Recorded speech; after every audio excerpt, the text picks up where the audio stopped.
Oh, no. Hi, Mauricio. Another question from the UK. I know you might not be able to talk about this in detail, but how important is it for the WBC to have its heavyweight champion and mandatory fight announced fairly soon, rather than it go to a purse bid war? Well, as it's very clear, the matter, we are very much limited in what we can say about the heavyweight division. We have ordered the fight, and it's in free negotiation periods. That's all that I can say, and hopefully the fight will go on in the ring, and we will get what everybody would like to see, a great fight.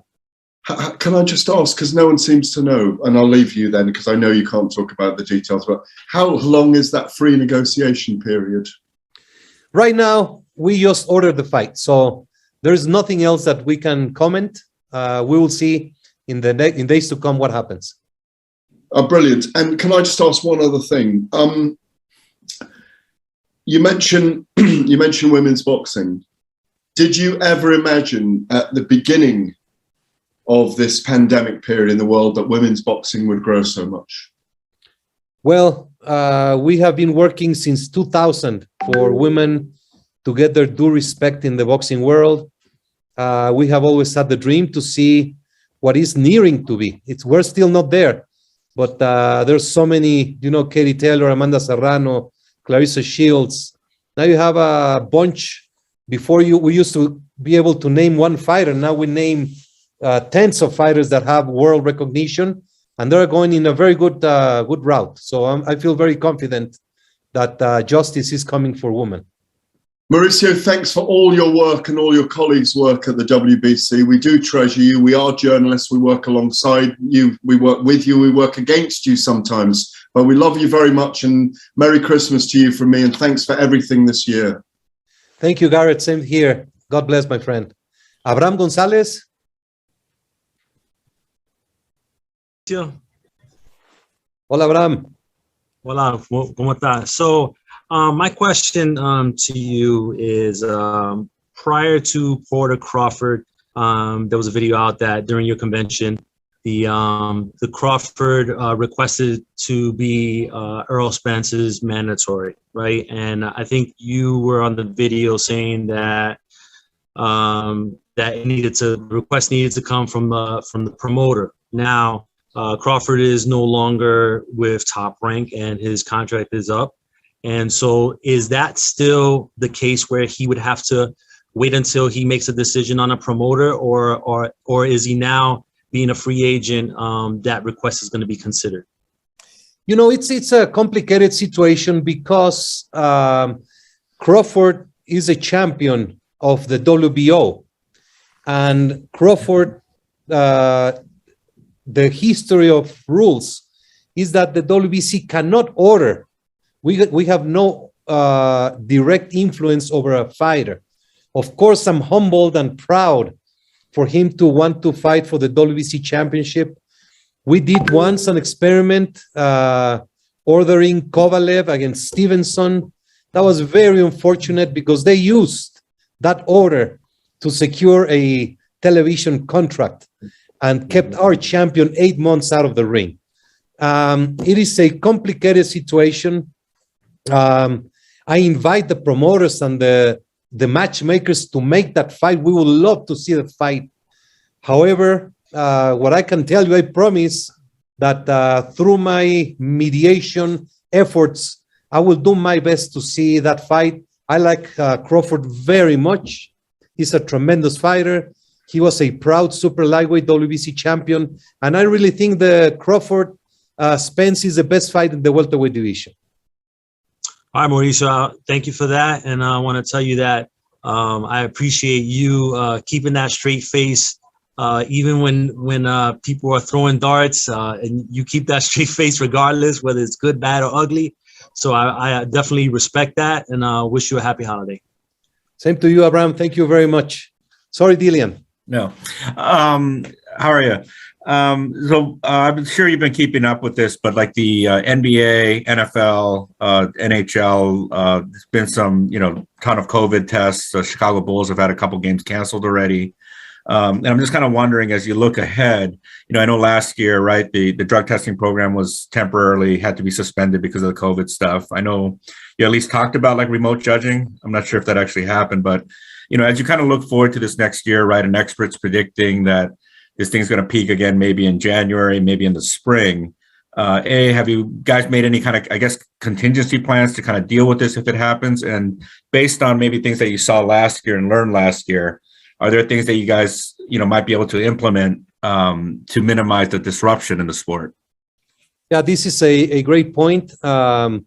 We do have a protocol in place. We shared it with promoters. We are upgrading it continuously.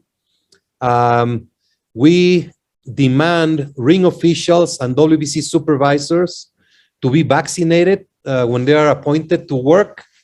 We recommend to every fighter to be vaccinated as well. We have not, the medical committee of the WBC reviewed at the convention whether it should be mandatory for the fighters. That's a very delicate situation. As you have seen in the NBA, a fighter refused to vaccine and he has not played. It's a problem that we have to face. We are very concerned of the fighters who have contracted COVID-19 and eventually fought. We have a long list of cases of fighters who lost after having COVID and lost by knockout. So we have a series of recommended examinations for every fighter who has had COVID to perform it and to make a double checking in the lung, heart, and brain area. I'm very thankful that you bring this up. We're gonna do an extra effort with the promoters and the jurisdictions to prevent and to don't put the guard down. We have to continue to be very, very careful with public events, correct? Is mandatory vaccination something you guys are looking at? We are looking at it. We have, when things get legal, it so complicates everything.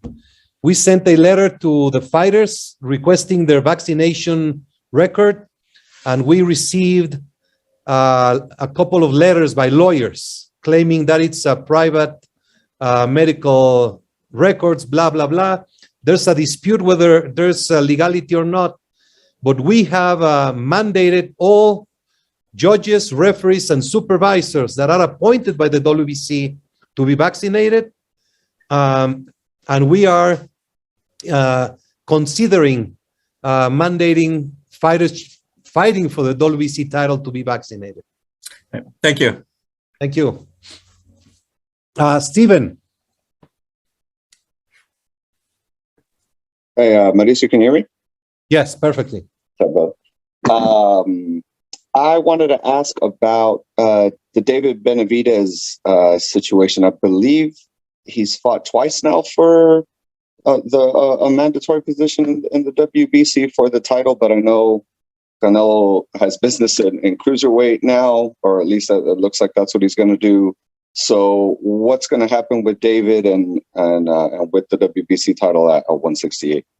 Yes, David Benavidez is going to fight for the WBC interim title while Canelo Alvarez tries the cruiserweight venture. Is there any guarantee for David to have that, I guess, like a mandatory enforced or something to get Canelo once Canelo's done at cruiserweight? Well, that's a matter of promoters and fighters. There's no guarantee, never, especially Canelo moving up in weight. We don't know if he's going to come back. He will stay a cruiser, come back to light heavyweight, or come back to the super middleweight. But at the time, Benavidez is going to have a championship title. As you know, he's a double WBC world champion, has never lost the title in the ring, only due to unfortunate personal matters. One being the complications of the COVID and not making weight. But Benavidez is very happy, and he will be fighting for the interim title soon. Awesome. Thank you, Mauricio. Thank you for everything, man. All year. Appreciate it. Thank you, my friend. Lance? Hi, Mauricio. How you doing? Fine. And you, my dear friend? Good. It's been really nice to see you. Sorry we couldn't spend more time together in New York. A couple questions. George Kambosos could be headed to a full undisputed title against Devin Haney.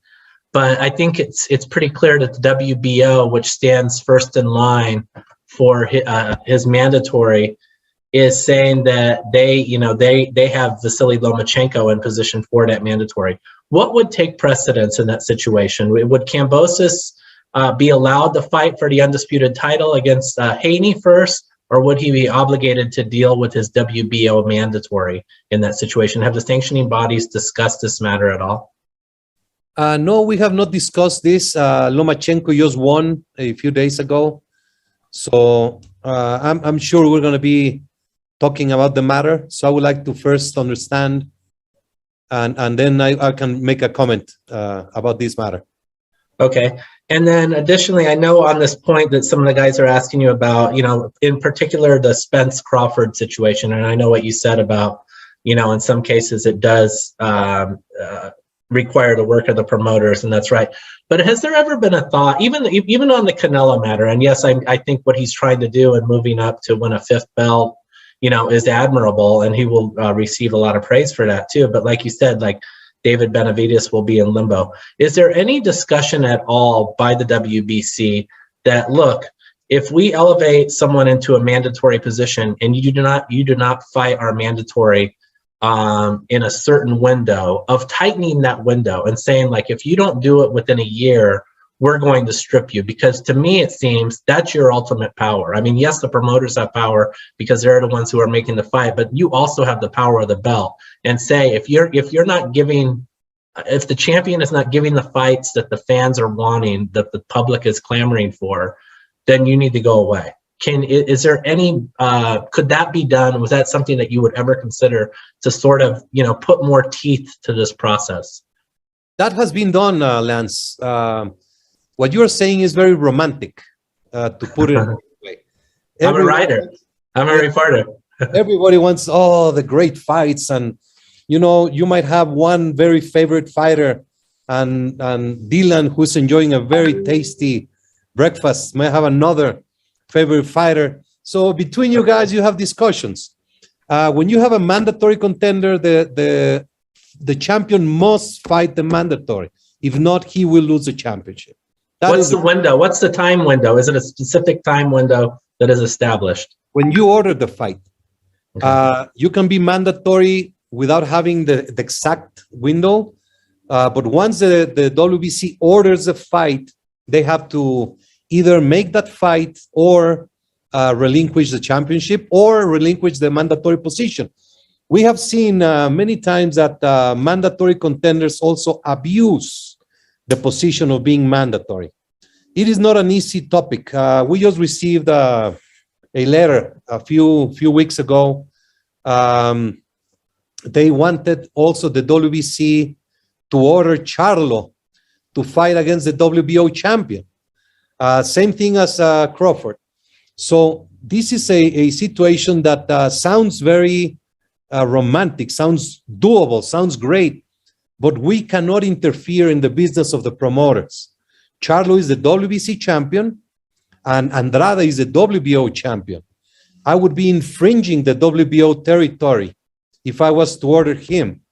But we can talk about it, and we can try to put the parties together.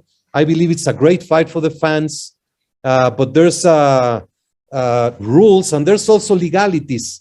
When you go to court, all your good intentions, all your good deeds go out of the window, and then you have just to deal with lawyers, and it's very, very complicated. Thank you so much, Mauricio. I think ultimately my question was kind of rooted in you and the WBO have had some success in, holding these fighters accountable for their mandatory, and it's produced some pretty good fights within the last year. So why not, continue to kind of hammer that point home? Yes, and that's the intention. We met, and that's on top of the list, and that's what we want. We don't want to have fighters being stripped. We don't want to have fighters not fight the great fight. So we're trying to make it. It's a process. It has begun. Thank you. Merry Christmas. Merry. So guys, thank you so much for watching. Please don't forget to like, subscribe, and hit the notification bell so that you will be updated for our upcoming video. Stay safe and God bless.